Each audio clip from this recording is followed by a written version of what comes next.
Guys, isa ito sa mga na-order ko during pre-birthday sale ni Blue Apps. Itong Crunch Chocolate ni Nestle. 4 pieces itong na-order ko. Each pack, ang nilalaman niya ay 80 grams. Nakuha ko siya ng 52 pesos each dahil naka 50% off to plus coins at Lazada voucher. For sure, mas malaki pang maliles sa inyo kasi gamit na gamit yung account ko pang checkout. Syempre, dahil may mga stocks na voucher pa sa inyo. Pwede siyang pang-benta, pang-gift, or pang-stock sa bahay. Chocolate to from Nestle ha. At June 2025 pa yung expiration niya. At syempre guys, diba, magkakaiba rin naman tayo ng taste. Pwedeng sa akin masarap, pwedeng sa inyo hindi. So, why not i-try nyo at least, naka-sale pa siya.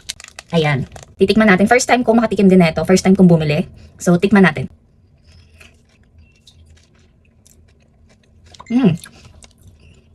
Kung familiar kayo sa Goya, for me, same sila ng lasa ni Goya. Kung mahilig ka sa chocolate or anything na matamis, sulit na to kasi 52 pesos ko na lang siya nakuha. Pwede siyang pang-regalo, pang-benta, or stock sa bahay. So, try nyo na habang naka 50% off. See you sa next katipuran!